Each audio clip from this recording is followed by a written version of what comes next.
అందరికీ నమస్కారం. ఈరోజు మనం మార్గశిర శుద్ధ షష్ఠి నాడు జరుపుకునే సుబ్రహ్మణ్య షష్ఠి పర్వదినం విశేషాలను తెలుసుకుందాం. పరమశివుని రెండవ కుమారుడైన సుబ్రహ్మణ్య స్వామిని కుమారస్వామి, కార్తికేయుడు, స్కందుడు, షణ్ముఖుడు, మురుగన్, గుహుడు అనే రకరకాల పేర్లతో మనము కొలుచుకుంటూ ఉంటాం. సుబ్రహ్మణ్య షష్ఠినే చంపా షష్ఠి, ప్రవార షష్ఠి, సుబ్బరాయుడు షష్ఠి, స్కంద షష్ఠి అని కూడా అంటారు. దేవేంద్రుడు మార్గశిర శుద్ధ షష్ఠి నాడు దేవసేనతో సుబ్రహ్మణ్య స్వామి వారికి అత్యంత వైభవంగా వివాహం జరిపించిన రోజు. అందుకే మనం దీనిని శ్రీ సుబ్రహ్మణ్య షష్ఠిగా వ్యవహరిస్తాం. ఈ రోజున సుబ్రహ్మణ్యుని ఆలయాలలో విశేషంగా అభిషేకాలు, అర్చనలు జరిపించడంతో పాటుగా శ్రీ వల్లి దేవసేన సమేత సుబ్రహ్మణ్యుని కళ్యాణం కూడా అత్యంత వైభవంగా జరుగుతుంది. ఇంతటి పరమ పవిత్రమైన రోజున మనము కుమారస్వామి జననం గురించి తప్పకుండా తెలుసుకోవాలి. కుమారస్వామి జననం మహాభారతం అరణ్య పర్వంలో కుమారస్వామి జననం గురించి వివరించబడింది. పూర్వం ముల్లోకాలను భయభ్రాంతులచే పీడిస్తున్న తారకాసురుడు అనే రాక్షసుని బారి నుండి రక్షణ పొందుటకై దేవతలు బ్రహ్మదేవుని శరణు వేడారు. అప్పుడు బ్రహ్మవారికి ఓ సూచన చేశాడు. ఈ తారకాసురుడు అమిత తపోబల సంపన్నుడు, బలశాలి, కావున ఇతనిని చంపడం మన తరం కాదు. కాని ఈశ్వర తేజాంశ సంభవుని వల్లనే వీడికి మరణం ఉంటుంది అని చెప్పాడు. కావున మీరందరూ శివుడికి హిమవంతుని పుత్రిక అయిన పార్వతీదేవితో వివాహం జరిపించండి. వారికి కలిగే పుత్రుడే తారకాసురుని సంహరించగల సమర్థుడు అవుతాడు అని తరుణోపాయం చెప్పాడు. దేవతలు శివుణ్ణి ఒప్పించి పార్వతీదేవితో పరమశివుని కళ్యాణం జరిపించారు. ఒకనాడు పార్వతీ పరమేశ్వరులు ఏకాంత ప్రణయానందంగా ఉన్న సమయంలో అగ్నిదేవుడు పావురం రూపంలో వారి ఏకాంత మందిరంలోకి ప్రవేశిస్తాడు. అది గమనించిన పరమశివుడు తన దివ్య తేజస్సును ఆ అగ్నిహోత్రునిలోనికి ప్రవేశపెడతాడు. అంతటా అగ్నిహోత్రుడు ఆ దివ్య తేజస్సును భరించలేక ఆ దివ్య తేజమును గంగానదిలో విడిచిపెడతాడు. ఆ తేజము ఆ సమయం నందు ఆ గంగానదిలో స్నానమాడుతున్న షట్కృత్తికల దేవతల గర్భాన ప్రవేశిస్తుంది. ఆ రుద్ర తేజమును వారు భరించలేక రెల్లు పొదలలో విడిచిపెడతారు. అనంతరం పరమశివుని దివ్య తేజము ఆ రెల్లు పొదలలో 6 ముఖాల తేజస్సుతో ఒక దివ్యమైన బాలుడుగా ఉద్భవిస్తుంది.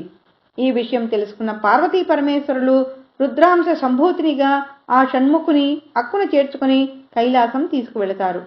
ఆ బాలుడు గంగా గర్భంలో తేజో రూపంలో ఉన్నందున గాంగేయుడని, షట్కృత్తికలు వానిని పెంచి పెద్ద చేసిన కారణం వలన మరియు 6 ముఖాలు కలిగి ఉండడం వలన షణ్ముఖుడని, కార్తికేయుడని, అతడు గౌరీశంకర్ల పుత్రుడగుట చేత కుమారస్వామి అని, సుబ్రహ్మణ్య స్వామి అని రకరకాల పేర్లతో పిలువబడ్డాడు. కారణ జన్ముడైన ఈ బాలుని పార్వతీ పరమేశ్వరులు దేవతల కోరిక మేరకు కుమారస్వామిగా చేసి దేవతల సర్వ సైన్యాధ్యక్షుడిగా నియమించి ఆ పరమేశ్వరుడు శూలం మొదలైన ఆయుధాలను ఇవ్వగా ఆ జగన్మాత పార్వతి కుమారుని దీవించి శక్తి అను ఆయుధాలను కూడా ఇచ్చి సర్వశక్తిమంతుడిని చేసి తారకాసురునిపై యుద్ధ శంఖారావాన్ని పూరిస్తారు.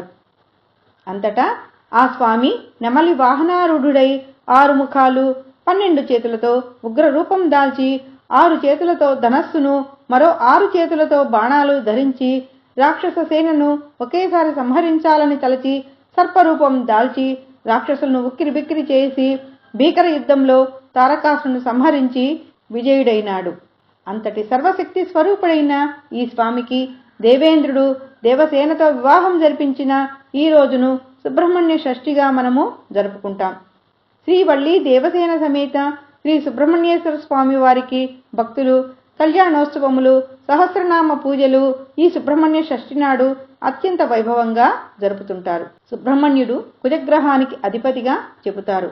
అందుకే ఈ స్వామిని మంగళవారం నాడు విశేషంగా ఆరాధిస్తారు.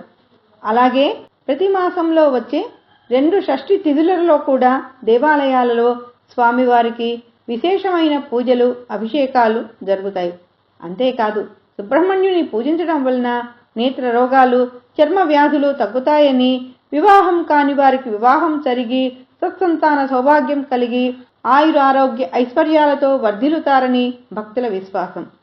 అలా సంతానం కలిగిన వారు శ్రీ స్వామివారి సహస్రనామాలలో తమకు ఇష్టమైన పేరును వారి వారి బిడ్డలకు పెట్టుకోవడం జరుగుతుంది.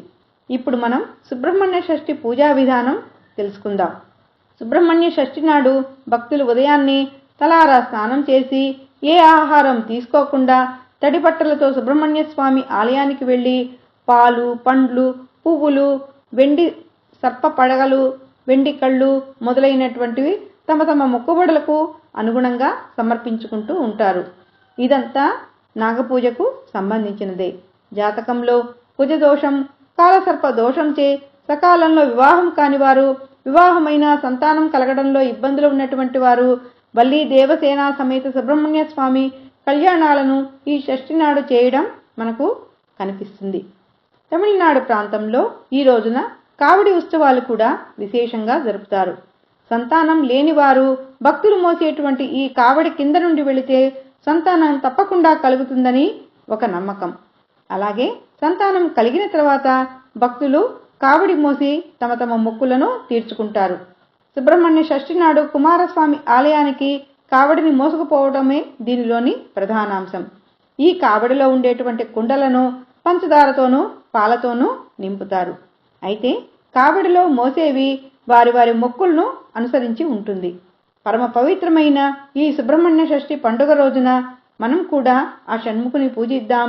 సంతాన సౌభాగ్యాలను, ఆయురారోగ్య ఐశ్వర్యాలను పొందుదాం. ఓం శ్రీ సుబ్రహ్మణ్య స్వామియే నమః.